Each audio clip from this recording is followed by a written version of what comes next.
নতুন এবং উন্নত সফেদ, এতে আছে স্মার্ট সায়েন্সের শক্তি। স্মার্ট সায়েন্সের শক্তি মানে দাগ দূর করে, জামা কাপড়কে রাখে সুগন্ধময়।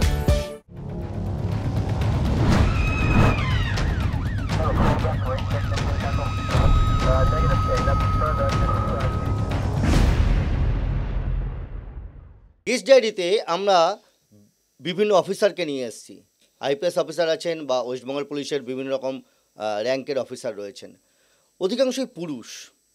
এই প্রথম এমন একজন অফিসার এসছেন যিনি রাজ্য পুলিশে, গোয়েন্দা পুলিশে কাজ করেছেন এবং তিনি মহিলা, শর্বরী ভট্টাচার্য। রাজ্যের বিভিন্ন জায়গায় তিনি চাকরি করেছেন, বিভিন্ন কাজ করেছেন, প্রশংসিত হয়েছে তার কাজ। আজ কেস ডায়েরিতে অতিথি শর্বরী ভট্টাচার্য। এই চাকরিতে এলেন, মানে কিভাবে চাকরিতে এলেন? বাড়ির থেকে কোনো বাধা বা কিছু সমস্যা? এটা একটা আশ্চর্য স্টোরি আর কি। আমি একটা উড়ান বলে একটা সিরিয়াল হতো তখন, আচ্ছা, ওটা থেকে আমি ভীষণভাবে ইন্সপায়ার্ড হলাম কি আমাকেও পুলিশ হতে হবে, কিছু করতে হবে। তো তারপরে তো না, বাড়ি থেকে কিছু অসুবিধা হয়নি। তারপরে তো পরীক্ষা দিয়ে যেমন থ্রু প্রসিডিয়ার এসছি, ভাবিনি পারবো, বাট পেরেছি। আচ্ছা, আপনার আগে সমস্ত ট্রেনিংগুলো একরকম হতো, তারপরে আপনি ট্রেনিংটা কিভাবে নিলেন? অ্যাকচুয়ালি আমাদের আগে যখন ট্রেনিং হতো তখন পিটিএসে হতো মহিলাদের, পুলিশ ট্রেনিং স্কুল, যেটা পিজির ওখানে ওখানে হতো। আমি ফার্স্ট ক্যাডেট আর কি, মানে লেডি সাব ইন্সপেক্টর, যে ফার্স্ট ব্যারাকপুরে ট্রেনিং করি, পিটিসি, পুলিশ ট্রেনিং কলেজ। ওখানে আমি ট্রেনিং করি প্রথমবার। স্বভাবতই এত ছেলের মাঝখানে আমি একজন মহিলা। মানে ওই ব্যাচে আপনাদের কতজন ছিলেন? আমরা মহিলা দুজনই ছিলাম, একজন ছিলেন নেপালি মহিলা। তাদের একটা সুবিধা ছিল, তারা একটা গ্রুপে এসেছিল। আচ্ছা, তো তাদের মধ্যে খুব ইউনিটি ছিল, মানে মোটামুটি ঠিকঠাক ছিল। আর আমার অসুবিধা হচ্ছিল, আমি একা গেছিলাম, আর বেশিরভাগ ছেলেই সব বাঙালি। আচ্ছা, ফলে আমি প্রথম খুবই অকওয়ার্ড ফিল করতাম। কেন? কি মানে অকওয়ার্ড ফিল করা কি হয়েছে? আপনি তো ট্রেনিং এ গিয়েছেন, পুলিশে চাকরি করবেন। সাংঘাতিক, মানে আমার ডাল মে কুচ কালা হ্যায়, কেউ বলছে কি পুরা ডালই কালা হ্যায়। আমি কোথাও গেলে কেউ বলছে তুই এখানে বসে আছিস, জানিস তোর কি হতে পারে, মানে প্রায় থ্রেটনিং আর কি। তো এইসব করেছি, টিটকিরি নয়, কিন্তু জাস্ট মজা করা। হ্যাঁ, টিটকিরিও করেছে, প্রচুর টিটকিরি করেছে। আচ্ছা, শাড়ি পরে হবে না, চুড়িদার পরতে হবে। তখন প্রথম আমাদের আর কি ইউনিফর্ম সাপ্লাই হয় না সেই কটা দিন। সে মানে অশান্তির ব্যাপার। সাব ইন্সপেক্টর ট্রেনিং এ ঘোড়ায় চড়া শেখানো হয়, গাড়ি চালানো। সেগুলো খুব খুব খুব সুবিধা হয়েছে ছেলেদের, কেননা ছেলেরা আমাকে ট্রেনিং এ আমাদের ওস্তাদজি বলে আর কি, ওস্তাদ ছিল, ওস্তাদ বললো সর্বই তোমাকে প্রথম ঘোড়ায় উঠতে হবে। আমি কি কেন? শাড়ি পরে? না, আচ্ছা, তখন তো ইউনিফর্ম হয়ে গেছে। আচ্ছা, ইউনিফর্ম। ঘোড়া আমাদের পরে আসে। আগে বডি ফিট করিয়ে নেয়, নানান রকম দৌড় ফৌড় করিয়ে বডিটাকে ফিট করে নেয়, তারপরে ঘোড়ায় ওঠায়। কারণ ঘোড়ায় তো আনফিট বডি উঠলে অসুবিধা হতে পারে। তো আমরা ফিট হয়ে যাবার পরে, বেশ কিছুদিন পরে আমরা। তখন ইউনিফর্ম কি পরতেন? ইউনিফর্ম মানে যেমন ইউনিফর্ম, শুধু ব্যাচ থাকে না, বাদ বাকি সব থাকে। ব্যাচটা আমাদের ওথ নেওয়ার পরে পড়ি, সবই পড়তাম। তো ইউনিফর্ম পরে আমি সবচেয়ে লাস্টে গিয়ে দাঁড়িয়েছি, হ্যাঁ, যাতে আমাকে উঠতে না হয়। ওরা করতে করতে আমারটা শেষ হয়ে যাবে, আমাকে আর উঠতে হবে না। টাইমস পিরিয়ড আছে না। আমাকে টেনে সামনে নিয়ে এলো, এই সবরি তুমি পিছনে কেন, সামনে এসো। কেন স্যার? বললো যে তুমি আগে উঠলে ছেলেরা আর না বলতে পারবে না, ফলে তোমাকে আগে উঠতে হবে। তারপর উঠলেন? আমাকে উঠতে হলো, পড়েও গেছি মানে ঘোড়া থেকে। আর প্রথম ব্যালেন্স করা খুব মুশকিল হয় আর কি। আর্মস ওয়েপন যে ট্রেনিং হয়, আর্মস ওয়েপনের ট্রেনিংয়ে, হ্যাঁ, ট্রেনিং আমাদের সব একসাথেই হয়েছে, ছেলেদের মেয়েদের। আমি একাই তো, দুজনই মহিলা ছিলাম, তো একসাথেই ট্রেনিং করেছি। তো চালাতে এই যখন রিভলভার বা পিস্তল? না, ওই আমাদের রাইফেল চালায় প্রথম। রাইফেলের সময় একটু এখানে আমরা একটু টাওয়েল ফাওয়েল দিয়ে ঢুকিয়ে তারপরে জামাটা আটকেছিলাম, যাতে যে ধাক্কাটা খাবে সেই ধাক্কাটা যাতে ব্যথা না লাগে, সেই জন্য সবাই, ছেলেরাও ঢুকিয়েছিল, আমি একা ঢুকাইনি। আচ্ছা, ছেলেরাও ঢুকিয়েছিল। তারপর চালানোর পরে কি দেখলেন? অতটা নেই, মানে টেকনিকটা ইম্পর্টেন্ট। হ্যাঁ, দেখলাম টেকনিকটা ইম্পর্টেন্ট। আর ভয় যেটা কাজ করে সেটা নষ্ট হয়ে যায়। চারিদিক থেকে এত আওয়াজ হয়, মানে দাঁড় করিয়ে রাখে যখন, এত আওয়াজ হয় যে আওয়াজে ভয় টয় সব চলে যায় আর কি। তারপরে আর কিছু ফিল করা যায় না, চলে গেলাম আর কি, এরকম আর কি গল্প হয়ে যায়। তো এই ট্রেনিং পিরিয়ড শেষ হলো, তারপরে পোস্টিং মালদা। মালদা ইংলিশ বাজার থানা, সেখানেও আমি প্রথম সাব ইন্সপেক্টর। সেটা থানায় প্রথম সাব ইন্সপেক্টর না ওই জোনেই? ওই জোনেই আমি প্রথম সাব ইন্সপেক্টর, একটাই সাব ইন্সপেক্টর আমি। আচ্ছা। তো স্বভাবতই আমাকে দেখে সবাই খুব চমকে গেল আর কি, একদম মানে প্রচণ্ড চমকে গেল, মানে সেই যে আমরা আমাদের ভাষায় বলি আর কি, চমকে 14 ছোটকে 26, এরকম টাইপের হলো। আমার ইংলিশ বাজার থানায় পোস্টিং হলো, আর সেটা দ্রষ্টব্য বিষয় হয়ে গেলাম, মানে সবাই দেখতে আসতো আর কি, এমনি কোনো কাজ না থাকলেও। মানে থানায় আপনাকে দেখতে আসছে? হ্যাঁ। আচ্ছা, তখন কি ইউনিফর্ম কি? বিশাল জ্বালা আর কি, মানে প্রথমে আমাকে বড়বাবু বললেন যে তুমি শাড়ি পরে আসবে, শাড়ি পরে গেলাম। কি শাড়ি? মানে এমনি নরমাল সিভিল। হ্যাঁ। আমি তো অবাক হয়ে গেলাম, এই শাড়ি পরে আমি কি করে ল অ্যান্ড অর্ডার করবো? ল অ্যান্ড অর্ডার করতে গেলাম, হ্যাঁ ল অ্যান্ড অর্ডার করতে গেলাম, কেউ আঁচল ধরে টানছে, কেউ তো বুঝতে পারছে না যে পুলিশ অফিসার। একে তো আমি নতুন, তারপরে শাড়ি পরে গেছি, কি করে বুঝবে?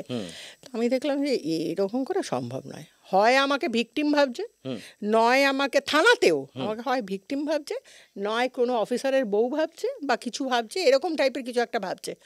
দেখলাম এটা সম্ভব না। আর অফিসাররা কিরকম ব্যবহার, অন্যান্য অফিসাররা, সহকর্মীরা? খুবই তাচ্ছিল্য। হ্যাঁ কি লেডি অফিসার, সবারই এরকম একটা গল্প।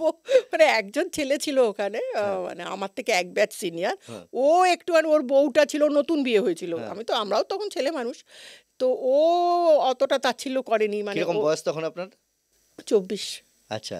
তো ও অতটা তাচ্ছিল, ও তো বলতো ঠিক আছে ঠিক আছে, শিখে যাবে এরকম আর কি। তো এমনি রাস্তায় যখন বেরোতেন বা থানায় থাকতেন, তখন কি লোকজন এসে কি মানে দাঁড়িয়ে দেখতো আপনাকে? হ্যাঁ, দাঁড়িয়ে দেখতো। মানে আমি ইনভেস্টিগেশনে গেছি বা কোনো পিও ভিজিট করতে গেছি, প্রচুর লোক হয়ে গেল, এমনি পুলিশ গেলে লোক হয়, আমি গেলে আরো বেশি লোক হয়ে যেত। কেউ জিজ্ঞেস করতো এই দিল্লি থেকে এসছেন, কেউ বলতো দিল্লি থেকে এসছে নাকি রে, কেউ বলতো শুটিং হচ্ছে, হ্যাঁ শুটিং হচ্ছে, ইংলিশ বাজার থানায় চল। এই যে কথাটা বললেন, মালদার টানে বললেন, একদম ইংলিশ বাজারের ওখানকার মালদার মানুষের টানে, এরকম আর কি। মানে ইংলিশ বাজার থানায় মানে আমার সঙ্গে মানে যা করেছি আমি, এটা রিমার্কেবল, মানে কেউ করেনি। তারপর কি হলো? তারপরে আমি বললাম যে না, আমি এরকম অর্নামেন্টালি আমি শাড়ি, এরকম শাড়ি পরবো না। আমি যথারীতি বিমল থেকে নিজের একটা 6 মিটার শাড়ি কিনে নিলাম, এক কালারের থান। সেটা কি কালার? মানে খাকি কালারের, মানে অ্যাপ্রক্সিমেট খাকি, নট পিওর খাকি।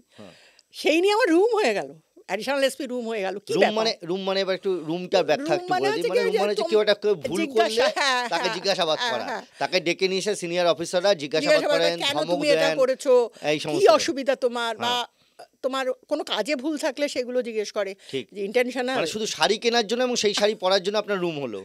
আমি তো অবাক হয়ে গেলাম, কি ব্যাপার।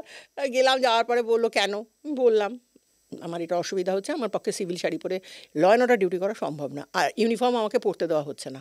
কেন ইউনিফর্ম পরতে দেওয়া হচ্ছে না? তখনকার দিনে ইউনিফর্ম মানে শার্ট প্যান্ট। তখনকার দিনে প্রথম তো কোনো লেডি সাব ইন্সপেক্টর ছিল না, শার্ট প্যান্ট পরা মহিলা কেউ ছিল না, সবই হোমগার্ড কনস্টেবল ছিল, তারা সব শাড়ি টাড়ি পরে সাইড লাইন হয়ে গেছে। ইনভেস্টিগেশন মেন ক্যাডারে কেউ ছিল না, আমিই ছিলাম। তো ফলে আমাকে ইউনিফর্ম পরলে নাকি লোকে দেখতে আসছে, আমাকে ইউনিফর্ম পরলে নাকি লোকে ল অ্যান্ড অর্ডার করতেও অসুবিধা হচ্ছে, লোকে একটু আমাকে দেখছে। মানে এটা বড়বাবুর ধারণা, আমার নয়। তখনকার দিনের পরিস্থিতি কি ছিল? কিছুটা না, কিছুটা তো থাকবেই। প্রথম একজন মহিলা হান্টারওয়ালি ড্রেস করে ঢুকলে তো একটু হান্টারওয়ালি ড্রেস, মানে আমাকে হান্টারওয়ালি বলতো লোকে। আচ্ছা। কেননা আমি হান্টার শু পরতাম, চেন দেওয়া, রিভলভারের 6টা গুলি বাইরে থাকে যাতে সেইটাও থাকতো। স্টাইলের কোনো অভাব ছিল না। মানে স্টাইলটা কি দেখানোর জন্য? না, নিজের স্যাটিসফ্যাকশন। ও আচ্ছা আচ্ছা আচ্ছা, মানে সাব ইন্সপেক্টর পুলিশ। আচ্ছা, এটা একটা গল্প আর কি, हम भी कुछ है, हम ऐसे ही नहीं है। তারপর রুমে কি হলো? রুম করা হলো, রুমে গেলাম, গিয়ে বললাম স্যার আমার পক্ষে এরকম ভাবে ডিউটি করা সম্ভব না, ল অ্যান্ড অর্ডারে আমি ইউনিফর্মই পরবো, আমার পক্ষে শাড়ি পরে ল অ্যান্ড অর্ডার করা সম্ভব না, কেননা একটা টান মারলে এইটা সমেত ছিঁড়ে বেরিয়ে যায়। আমি নিজের চোখে দেখেছি, লেডি হোমগার্ড গেছে, তার পুরো ব্লাউজ ছিঁড়ে বেরিয়ে গেছে। আমি এই ধরনের অসভ্যতা মেনটেন করতে পারবো না, আমি ইউনিফর্মেই ডিউটি করবো। তারপরে ইউনিফর্ম পরা উনি অ্যালাউ করলেন, ঠিক আছে তাই করবেন। আমি তো বলে দিলাম যে তাকে এরকম করে ঢেকে নিয়ে চলে যাচ্ছে, যদি পুলিশ অফিসার ডিউটি করতে গিয়ে তার জন্য একটা লোক লাগে তাকে ঢাকার জন্য, তো ডিউটি করতে যাওয়ার তার দরকার কি? তো এরকম অর্নামেন্টাল ডিউটি আমার ভালো লাগলো না, সবাই একদমই ভালো লাগতো না। তারপরে আমি যুদ্ধে নামলাম, সেখান থেকে যুদ্ধটা চালু হয়ে গেল। কি যুদ্ধ? আমাকে ছেলেদের মতো ডিউটি করতে হবে, আমাকে ছেলেদের মতো ট্রিট করতে হবে, আমি ইনভেস্টিগেশন করব, আমি সব করব ছেলেদের মতো। লেডি অফিসার বলে কোনো ফেসিলিটি আমি চাই না। এটা কাকে বললেন? বড়বাবুকে। আমাদের সব কিছুই তখন বড়বাবুকে বলতে হতো। কি বললেন তার উত্তরে বড়বাবু? বড়বাবু বললেন যে না, সেটা তো সম্ভব নয়, night highway night, town night, তুমি কি করে করতে যাবে? আমি বললাম সেটা তো আমার ব্যাপার, আমি কি করে করতে যাব, আমি করব, আমাকে করতে দিতে হবে এবং আমি করব, লিখে দাও। লিখে দিচ্ছি। কি লিখে দেবেন? আমি করব, কিছুই না, ওটা একটা কি বলবো, একটা ইয়ে আর কি, যে লিখে দিলে আমি ভয় পেয়ে যাব। লিখিত কিছু দিচ্ছি, লিখিত কিছু দিচ্ছি, লিখে দিচ্ছি। আমার দায়িত্ব গভর্নমেন্টের, না আপনার না অন্য কারুর, আমার দায়িত্ব গভর্নমেন্টের। গভর্নমেন্ট যেটুকু দায়িত্ব নেবে আমি তাতে স্যাটিসফাইড, আমার আর কিছু দরকার নেই। তারপরেও আমাকে বড়বাবু ফেসিলিটি দেওয়ার জন্য একজন করে ছেলে অফিসার আমার সাথে দিতে আরম্ভ করলো। সেটা খুব অসুবিধার ব্যাপার, কারণ জিপের প্রথমে 2টো সিটে একজন ড্রাইভার, আরেকজন আমি, আরেকজন ছেলে অফিসার, 3জনে মিলে বসা যায় না, ঠিক প্রবলেম, খুব প্রবলেম। আমি গিয়ে বড়বাবুকে বললাম যে আমি কোনো ছেলে অফিসার নেব না, আপনার যদি মনে হয় যে আমি শারীরিকভাবে দুর্বল তাহলে আমাকে একজন পেছনে একজন কনস্টেবল দিন, একজন হোমগার্ড দিন, আমি ছেলে অফিসার নিয়ে পাশে বসে যাওয়ার দরকার নেই। ব্রেন তো অফিসার, অফিসার তো ব্রেন, সেই ব্রেন তো আমার নিজের আছে। আর দরকার হলে তখন রেডিও, গাড়িতে রেডিও থাকতো, হ্যাঁ আমি রেডিওতে আপনার সঙ্গে কথা বলে নেবো, বা থানার সাথে কথা বলে নেবো, রিএনফোর্সমেন্ট বলুন বা যে কোনো কারণ বলুন, তার জন্য আমার একজন স্পেশাল অফিসারের কোনো প্রয়োজন নেই। এই যে জোর করে, এই যে এই মানসিক জোর, এই যে নিজের জোর করে যা চেয়েছি তাই করব, এটা কি কারোর ইন্সপিরেশন? এটা আমার ব্যক্তিগত প্যাশন। আমি যে কাজটা যখন করি খুব প্যাশনেটলি করি, এবং তখন আমি কোনো কথা, কারুর কোনো কথা শুনি না, কারুর কোনো কথা। ডিউটি দেওয়া হলো, হ্যাঁ, তারপরে আমাকে হিউজ নাইট করানো হলো, মানে এত হাইওয়ে নাইট, এত টাউন নাইট, এত ডেড বডি, মানে আমাদের ইউডি কেস বলে আর কি, যেহেতু মালদা ইংলিশ বাজার থানা একদম শহরের থানা, সেহেতু সমস্ত ডেড বডি এসে শহরের হসপিটালে জমা হয়। তো আমরা একদিনে 7টা 10টা 15টা ডেড বডি আমাদের সুরথাল করতে হয়, সেই সবগুলো করতে হতো, খুবই ঘেন্নার ব্যাপার ছিল। বাট আমি করতাম, কেননা আমি জানি আমি একটা কাজ যদি না বলি তাহলে আমাকে আবার সেই জায়গায় নিয়ে যাওয়া হবে যেখানে আমি অর্নামেন্টালি ইউজ। এই করার পরে তো আপনার কোনো ট্রান্সফার বা কোনো কিছু? না, আমি তো তখন ব্যাপক ফর্মে চলে গেছি, বললাম না, রিক্সাওয়ালারা হান্টারওয়ালি বলতো। আমার মা গেছেন, হঠাৎ গিয়ে বলেছে যেরকম আমি ইংলিশ বাজারের কোয়ার্টারে যাব লেডি অফিসারের বাড়িতে, আমি তো চিনি না, কি করে যাবো। মা আমাকে, তখনকার দিনে তো মোবাইল ছিল না, মা আমাকে ফোনও করেনি, বা ইংলিশ বাজার থানার নাম্বারও জানে না। রিক্সাওয়ালা বলছে ও ওনার নাম বাড়ি আমি চিনি, আপনাকে কিচ্ছু করতে হবে না, পৌঁছে দিচ্ছি, এইরকম আর কি। এই কাজ করতে করতে তারপর কি করলেন? তারপর কোথায়? তারপরে এখান থেকে আমি অনেক রকম ভুলভাল করলাম। কিরকম কি ভুল? বিশাল ভুলভাল করেছি, যা ইচ্ছে তাই করেছি। মানে একটা জায়গায় শুধু কেস কাউন্টার কেস, মানে নিজেদের আত্মীয়দের মধ্যেই, আর বিশাল দূর, মানে গাড়ি দাঁড় করে ইংলিশ বাজার থানার, হ্যাঁ 2 কিলোমিটার হাঁটতে হবে, তাও আলের ওপর দিয়ে, সেটা খুব কষ্টকর। আমি একটা হিলতলা পরা, মানে আমার পক্ষে আলের উপর দিয়ে হাঁটে, এরকম বেঁকে বেঁকে হাঁটা কিরকম কষ্টকর। তা সত্ত্বেও আমি আলের উপর দিয়ে গেলাম ওদের সাথে, মানে স্টাইলটা আপনি ছাড়েননি? না, স্টাইল জীবনে ছাড়া যাবে না, অসম্ভব। গুড করে হেঁটে হেঁটে গেছি, এরকম নাচতে নাচতে প্রায় ব্যালেন্স করতে করতে ওমা, আমাকে দেখে সবাই পালিয়ে গেল। আমি বললাম আমি কিছু করব না, আমি একা এসছি, গাড়ি তো অনেক পেছনে, আমি ওখানে কি করব, সবাই পালিয়ে গেল। আমি এত রেগে গেলাম যে পাম্পটা নিয়ে চলে এলাম, এসে করলেন কলাসিস, পাম্পটা তুলে নিয়ে চলে এসেছি, গাড়িতে রেখে গাড়ি নিয়ে চলে গেলাম ইলিশ বাজার থানায়, মালবাবুর কাছে দিয়ে বললাম ওই লোকগুলো আবার আসবে, এসে ওদের মধ্যে মিউচুয়াল আন্ডারস্ট্যান্ডিং করাবো, কেস কাউন্টার কেস যেন না হয়, আপনি মালবাবু এটা রেখে দিন, এটা কিছু করতে হবে না, মানে সিজও করবো না, কোনো কেসও করবো না, ওদেরই ফেরত দিয়ে দেবো, বাট এটা রেখে দিন, মানে যাতে ওরা আসে। হ্যাঁ, যাতে ওরা আসে। বাট ভুলে গেছি, আমার আবার সেই দিন ছুটি, আমি ডিপার্চার নিয়ে কলকাতা, মানে আমার বাপের বাড়ি সল্টলেক, কলকাতায় 5 দিন ছুটির পরে বাড়ি ফিরছি, থানায় জয়েন করছি, বাবু বলছে তোকে সিআই ডাকছে, শিগগিরই চলে যা। কেন আমাকে সিআই সাহেব ডাকছে? কেন ডাকছে? তোর এগেনস্টে কোর্টে কমপ্লেন হয়েছে, কত লক্ষ না কত বিঘা জমি সব খারাপ হয়ে গেছে, জল দিতে পারেনি, পাম্প মালবাবুর কাছে রেখে গেছো, কোনো জিডি করনি, কোনো কেস করনি, কিচ্ছু করনি, নিজের ইচ্ছে মতো রেখে গেছো, তোকে সিআই ডাকতে যা, তোর এগেনস্টে কেস হয়েছে, সেই কেস সিআই ইনভেস্টিগেট করছে, যা। আমি তো গুড করে সিআইয়ের কাছে গেলাম, সিআই সাহেব অনেক সিনিয়র অফিসার ছিল, অনেক সিনিয়র, উনি আমার দিকে তাকিয়ে বলেন কি হয়েছিল? বললাম যে স্যার শুধু কেস কাউন্টার কেস হচ্ছে, আর সব কেসগুলো আমাকে পড়ছে, আর সব ফালতু কেস, সব কটা মিথ্যে কেস। আমি স্যার ওটা নিয়ে এসেছিলাম ওদের মধ্যে মিউচুয়াল করাবো বলে, যে ওই পাম্পটা নিয়ে আসলে সবাই থানায় চলে আসবে, তখন মিউচুয়াল করে দেবো, আর কেস কাউন্টার কেস হবে না। বুঝেছি। জিডি করোনি কেন? আমরা স্যার জিডি করিনি, ভাবলাম আবার জিডি করবো, জিডি করলেই কেস, কেস করলেই ঝামেলা, দরকার নেই, লোকগুলো শুধু শুধু ঝামেলায় পড়বে, দরকার নেই, আমি কথায় কথায় ম্যানেজ করে দেবো, কথায় ম্যানেজ করে ওকে দিয়ে দেবো। তুমি কথায় ম্যানেজ করে দেবে, ওরা কোর্টে গিয়ে তোমার এগেন্সটে কেস করেছে, এবার তুই কথায় কী করে ম্যানেজ কর,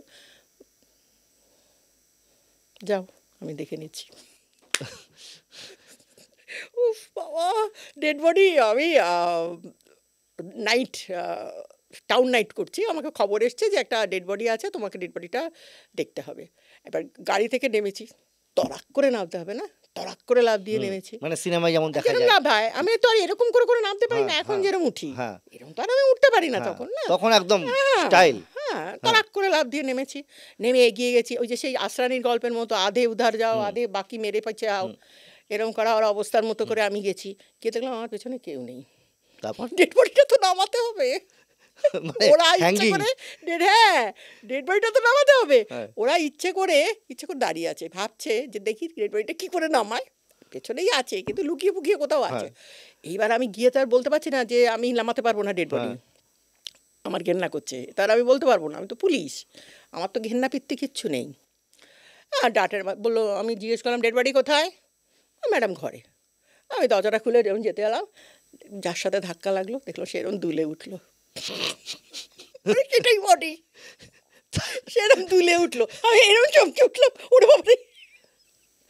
তারপর প্রচণ্ড গম্ভীর হয়ে বললাম, এর বউয়ের এই বউ মেয়ে, এর বর কোথায়, পালিয়ে গেছে, শ্বশুর কোথায়, পালিয়ে গেছে, আচ্ছা পাড়ার লোক কোথায়, পাড়ার লোক একটা টিম করছে, আলো নিয়ে এলো, লম্ফের আলো, কাটারি নিয়ে আসুন, বডি নামাতে হবে।